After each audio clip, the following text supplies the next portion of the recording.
the turnaround mile. Juniper Hollow wasn't on most maps anymore. It lay past the river where the highway split in two, then gave up and turned to chalky switchbacks that wandered between pines into a shallow bowl of pasture and shale and spiderweb creeks. Folks in the nearest proper town, Hessler, if anyone cared, called it the turnaround mile. You drove in, the mile marker climbed to 21, and something in your chest made a soft, tightening fist, and you turned around without deciding to, the wheel easing in your hands like it had remembered something before you did. Elias Boone didn't turn around. He followed the mile down to where the tar ran thin, and the gravel crackled under his county pickup. He was 34, face plain and practical, like somebody a painter might use as a mannequin to hang expressions on. The county called him a field engineer, which meant a man who measured forgotten places for people who wanted to sell them, subdivide them, drown them under reservoirs. He had a tripod, a laser rangefinder, a surveyor's chain, a clipboard, and a mild distrust of every dog with eyes too human. He also had a note from the county clerk with a list of parcel numbers and a clause at the bottom that said, "Good faith estimate of habitability." "I'm not an inspector," he'd told her at the desk. "You walk around enough. You get a feel," she'd said, then looked past him to hand somebody a birth certificate. The work of living went on. Eli went to the hollow. There was a sign as he crossed the old concrete bridge. "Turn around," in black spray paint. A second hand had added "now" in a thinner line, and then a child's looping heart. The river beneath was the color of pennies that had been chewed. On the far bank, a one-room church sank slightly to one side, as if it were leaning into a private conversation. He parked near the church because it offered a bit of shade, and because habit made him want his back to a wall. The door stood open. Inside, the pews were empty, except for a scattering of hymnals that had swelled from damp and now refused to close all the way. The air had that coolness belonging to rocks and cellars. On the left wall, a broad sheet of drywall had been cut away up to shoulder height, like someone had needed the gypsum in a hurry. On the right, a bell rope dangled, frayed to horsehair where many hands had worried it. He looked, not with any intent to pray, but because spaces held information. At the front, a hand-painted scripture had been taken down, leaving a rectangle like a ghost in the dust. In its place, someone had pinned a paper map of the hollow. Dots of red ink marked half the cabins and sheds and trailers. Between them, a penciled line wandered, the creek, or the road, or a path a man had taken and never left. As he was stepping out, he saw the small sign taped under the map's bottom edge. "No ringing," in neat block letters. The rope brushed his elbow when he passed and left a chalky itch. The first house on his list sat on cinder blocks in a patch of dirt that had ambitions of being a lawn once. Two windows faced the road like a pair of tired eyes. He announced himself out of courtesy and didn't expect anyone. He was wrong. A woman answered. She was old enough that all her ages showed at once. The particulate shine in the eyes of a 13-year-old, the competent mouth of a 26-year-old, and the stillness of someone far older. Her hair had thinned and then surrendered to a scarf. She wore a T-shirt that said Juniper Hornets and a skirt of old denim cut straight. "County," Eli said, showing the badge he used for people who liked badges. "Just measuring parcels, seeing what's occupiable." "Everything's occupiable until it isn't," she said, as if he'd asked. He smiled without showing teeth. "Mind if I pace your back line?" "Back line minds you," she said. "But I don't. Stay away from the old cistern. There's no lid on it." She looked past him toward the church. "You didn't ring the bell." "No, ma'am." "Good," she said. "If you do, don't stand in the doorway." He thought she might be joking. She wasn't. He could feel it, the way you feel when a dog has decided on you, but hasn't yet told its teeth. She pointed with her chin toward a stand of birch trees that made a pale captain's stripe down the hill. "You'll want to go down to the tines," she said, "where the creek forks around the hump. There's a marker stone there. You see the tally marks, you'll know the line." "Tally marks?" She looked at him a long time, like a teacher deciding where to begin. "You'll see." He walked the lot. The birches made a whisper that ran ahead of him and behind. Somewhere a chain clacked, where it had been tied to a post, and then to memory. The ground underfoot turned springy. The paper skin fallen from white trunks had layered into a new kind of dirt. Flies rose and settled like particularized meaning. A hump of ground, yes. The creek divided around it, shallow and clear in one branch, tea-brown in the other. On the hump stood a stone like a shoulder. It had been set there with intent a long time ago by someone who believed in the line that ran through stone and soil and time. Eli squatted. The face toward the browner branch had tally marks cut neatly in it, notched groups of 5, the 5th score always carved deeper, as if the tally man had pressed harder at the end of each set. Between the marks, someone had chiseled, with a lighter hand, initials that had bled into the granite, J, RL, CD, and on and on. At the bottom of the stone, the marks grew cramped, almost panicked, as if space had run out or events had outpaced the cutter. The last 2 weren't grouped properly. They hung alone. A third had been begun and abandoned, a shallow nick that somehow irritated his eyes. He followed the creek, down to where the 2 branches kissed again, then into the scraggled tail of the hollow. Pasture took over. The grass there reminded him of hair that had been shaven with a dull blade. Scarecrows rose at intervals, but they faced inward, toward the hill, instead of outward toward any presumed enemy. Their straw shoulders had soaked and sunk. At the back of the land sat the cistern the woman had warned him about. Its concrete was ringed with dark where water used to live. He scraped his boot on the rim. No lid, as promised. He shined his phone's flashlight into it and left it there longer than he meant to. His reflection watched him from below, with a length of water and shadow between them. There were coins down there, a city's worth, tarnished and drowned wishes. Something ticked off the far side of the concrete.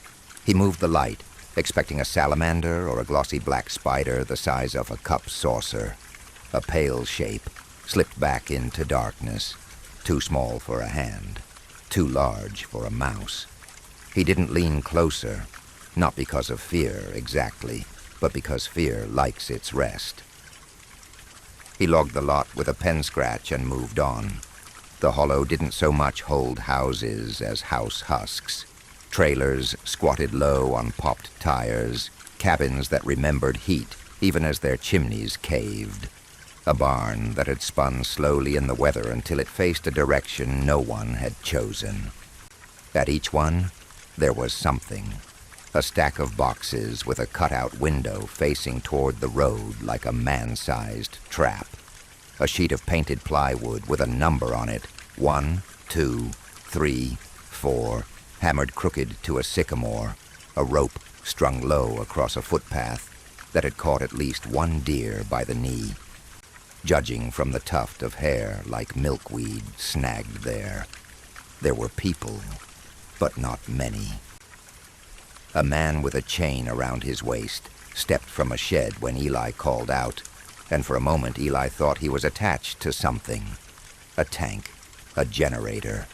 Then he saw the chain's end, bright with a new cut. and the man's raw hands.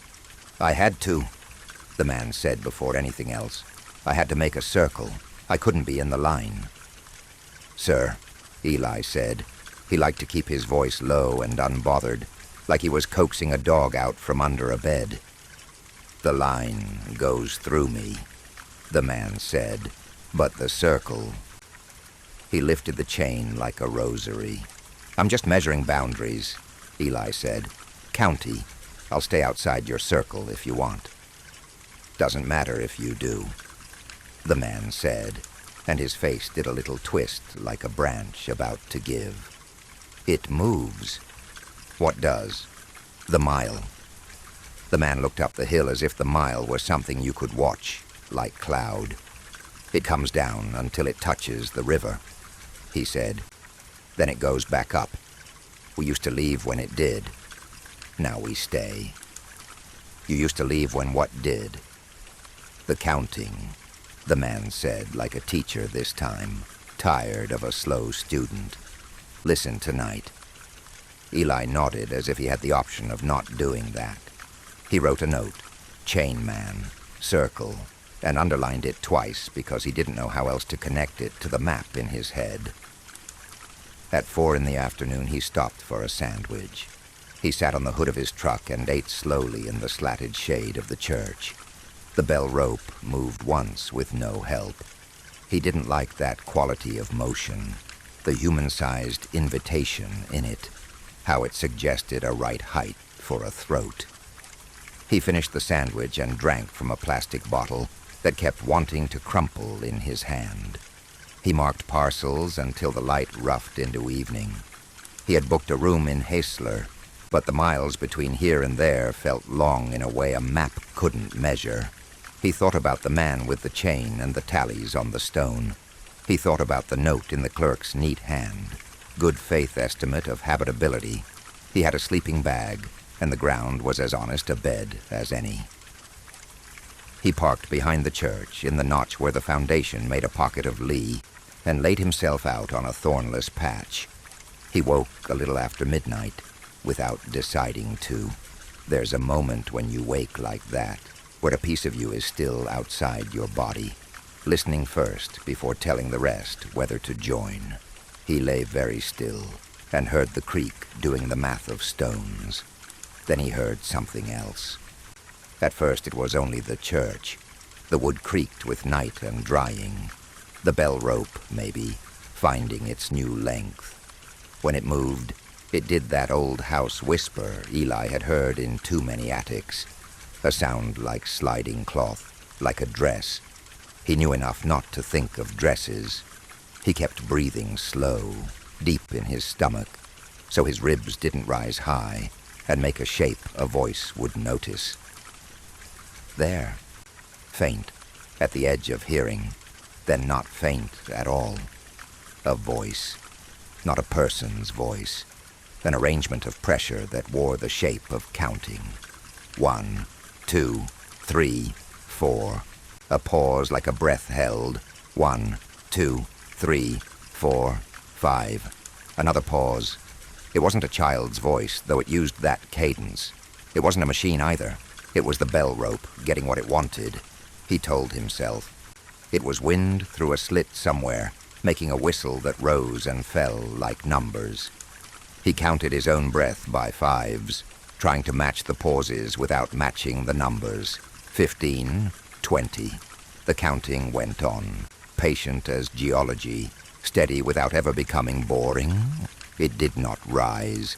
It did not fall. It did not notice him. He thought of the tally stone, the groups of 5, the deeper score at each end set. He thought of the cramped marks near the bottom where the carver had run out of something. Time, nerve, stone. He thought of the third mark that hadn't quite been made. He slept and woke and slept again in a long string. He dreamed of a line drawn over a hill by a hand you couldn't see, and of walking with care not to step on it. He left before dawn. He could do his measuring by morning light and be back to Haisler for coffee before 10. He packed his bag with the special neatness of a man who needs everything in its place, as if he might someday need to reach for something in the dark and trust his hand to find it. At the truck, he found something tucked under the wiper blade, a strip of an old feed bag, cut clean and written on in pencil. No ringing, no doorways. Stay out of the line. The pencil had been pressed so hard, it had torn the paper. He looked toward the house of the woman in the hornet's shirt. No smoke, no movement. The hollow still wore its dawn like a shawl. He meant to leave the note on the seat and laugh about it later in Hessler at a table with other men who measured, and he put it in his pocket instead. A man's pockets were where his real decisions were kept. He started the truck and drove down past the hump with the tally stone. He stopped. He got out. He tried to put it off on habit, checking something he had already checked, but he knew better. He wanted to see if the notches looked different in morning light, some trick resolved by sun. They looked the same. Granite holds its choices, but something else had changed. The creek's brown branch, the one that had gone around the left of the hump, had braided itself differently. The T had lightened. The clear had stained. He hadn't noticed any recent rain. The water must have been the same. But the road you see by is not the road you're on, he thought, and wasn't sure how the line had arrived complete. He went to the stone. He laid his fingers in the cuts by reflex, the way a man might press his fingers into the grooves of an old table to feel the history of knives. The shallow, unfinished mark at the bottom that had irritated him the day before had been deepened. Not entirely. It still lacked the fifth mark to make a new set. But it was no longer a nick. It was the scratch of intent. He looked for fresh dust. There was none. He looked for the gleam that new rock faces have. There was a gleam, but then every wet thing gleams in morning. There were boot prints near the hump. Not his. The heel of one had cut a crescent out of the mud as if the wearer had pivoted suddenly. The other print lay half on its side. A third was only a smear. They led from nowhere to the water's edge, and then stopped. That could mean 100 sensible things. A person could step in the water to dissuade dogs from following. A person could walk on rocks. A person could walk backward. He looked for backward prints and found none. He measured parcels until 10, because that was what he had come to do. He marked corners with the red-topped stakes that made the landscape look like a new game. He found another cistern, this one lidded with rotted cedar planks that had collapsed into the mouth like tongue. A raccoon skull lay near it, with an expression of precise surprise. At the far end of the hollow, where the creek gave up and dissolved into a thready fan among cottonwoods, he found a field of small mounds. They weren't graves exactly, or if they were graves, they were for something that didn't require depth. Each mound had a stone at its head about the size and shape of the knee of a man kneeling. On each stone, someone had carved a notch, just one. He counted the mounds because he couldn't not. 24. He stopped himself before he made them 25. He walked carefully out between them, placing each foot like a deliberate apology. On the way back, he met a boy on a bike. The bike was too small for him, and the seat had been lowered instead of raised to compensate, so he rode kind of folded, elbows out, like he was trying not to be a bird. He stopped without putting his feet down and glared. "You're not supposed to be here," the boy said. "I'm supposed to if the county says," Eli said, then softened it. "I'm just marking lines." "You're making new ones." "Maybe," Eli said. "You hear the counting?" The boy's face did the same twist the chain man's had, only quicker and less fatal. "You shouldn't ask that." "I already did." The boy sighed in a theatrical way that said he had watched adults and found them exhausting. My grandma says if you ask, it makes you part of the answer. Your grandma the Hornets fan? He narrowed his eyes. Everyone's a Hornet, he said, as if it were a warning. We used to ring the bell to drown it out, he said then, surprising himself, when it got to 10. The counting. You shouldn't say it, but yeah. He worked his jaw. Now we don't. Now we put tape on the doorways and push the couches up against them. Why not ring the bell anymore? The boy looked down the hollow as if he could see afternoon rolling toward them like weather. Because it brings it to the door, he said. Before we only heard it. Now it comes. What does? The boy pushed off with one foot and let the bike glide. It doesn't have a name, he said, not looking back. If you have to call it something, call it the mile. Eli watched the boy go until the bike was small, and then gone. He was aware of the landscape in layers, the measurable, which he could defang with a chain and a stake, and the other which didn't care about stakes. He finished what he could and went back to the church. He told himself he would only step inside to write his notes at a flat surface and keep out of the wind. That might have been true, but he stopped under the bell rope and looked up and then down at his hand, as if it belonged to someone else and would do what it liked. He remembered the note. No ringing, no doorways. Stay out of the line. He wrote his notes at the front pew. He laid them out and made a neat pile of the maps and traced his fingers over the penciled line between the red ink dots and wondered whether the person who marked it had walked it or had only guessed at its drift. The bell rope moved once and stopped, then moved again. It didn't swing. It rotated, twisting in place like something in a slow water. It made a sound, cloth sliding over wood, a dress sound. He left. He didn't close the church door behind him because doors are lines you draw and step through, and he wanted no lines more than he had to. Outside, the day had blued into itself. From somewhere on the ridge, a dog barked once the way dogs do when they are not alerting so much as agreeing with something they have felt. He told himself he would go to Hessler now. He would drink something hot and shame the superstition out of himself by saying it out loud to men who had measured. He got in the truck. He put it in gear. He drove to the bridge. He slowed. He stopped. On the far side of the bridge, the sign, "Turn Around," had been painted over in white. Only the child's heart remained, red and intact and a little scraped, but still a heart. On the near side, someone had painted a new sign on the back of a roadwork panel and leaned it against a stump. It said "No Turnaround" in block black letters. He laughed once, the sound a little high. People in hollows played jokes, same as anywhere. He put the truck in drive. He started forward. He stopped again. The bell rang once far behind him like it was underwater. He left the truck in the pulsing center of the bridge's span and walked back to the church on foot. The bell rope swung slow, honest as physics. He stood under it and felt the way the air changed as it passed. Some sounds are heat. Some are cold.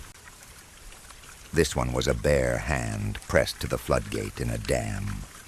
He did not touch the rope. He stepped to the doorway, and then, remembering the note, "No doorways," stepped through sideways like a thief in a cartoon. He felt stupid, and he didn't care. Inside, the map on the wall had curled at one corner. The red dots looked like a disease that had been unconfessed. The penciled line didn't quite match the roads he'd walked. It never had. If a man draws a line to keep something out, he is also drawing it to keep something in. "Don't ring it," said a voice behind him. The woman in the hornet's shirt stood at the threshold. Her scarf had changed pattern, as if the day had required a different defense. She held a roll of blue painter's tape in one hand. I wasn't planning to. Plans make noise, she said. You'll want less. I'm leaving, he said. Good. It said no turnaround. She smiled. It was not kind or unkind. They say no turnaround to get you to try, she said, and trying is how it hears. The counting? She gave him a look that said, we are past the stage where we name it. You used to ring the bell, he said instead. When it reached 10, we rang it to drive it back. Everyone ran to their doors and we taped the thresholds. The sound of the bell made a gap, and we set our feet in the gap. And now you don't. Now it comes when you ring. She touched the bell rope with 2 fingers and made a face like you make when you touch a stovetop you thought was cold. It knows we know, she said. It changed the rule. He looked at the painter's tape. Doorways. Everything comes in through a doorway, she said. That's what they're for. And lines? Lines tell it where to walk. She looked past him, through the building, through the map. Lines tell us too. I have to measure, he said. Have to be difficult. It's my work. You've measured enough, she said. You've already made a mark. She lifted her chin towards the hill. You saw the tally. I did. The first notches were for the seasons. The river would come up and the line would come down. We cut marks for each time it reached the hump. 23 sets of 5. The deep one at the end felt like a little victory. Then we stopped. We decided we would stop meaning it with our hands. But there were more, he said. One started. She nodded. What was it for? Eli asked. The tally. She didn't answer for a long time. When she did, it was like a person humoring a child's bad idea without encouraging it. For the times we were counted, she said. Not the counting you hear, the counting it used. The times it got to 10 and we didn't ring in time. We tallied those. How many? He hated himself for the question. She blinked, slow. Enough to know that when someone new comes to measure, we tell them to go. I'm going, he said. Truly. He meant it when he said it. He kept meaning it as he walked out of the church and across the gravel and into the truck. He kept meaning it as he turned the key, and the engine shook itself awake, and the dashboard lit with ready. He kept meaning it as he drove onto the bridge and watched the river push its pennies backwards against the pillars, like time-reversing men who had been pennies and were now pillars. He was still meaning it when he noticed the mile marker on the far side, 21. Then, as he watched, as he did not blink, as he told his eyes not to do anything that might break the surface of this, the marker tilted, and the number on it breathed, not like a living thing, but like a picture of a living thing in a book that someone in another room had turned a page over. He put the truck in reverse and rolled back. The number flattened, then softened, then breathed again.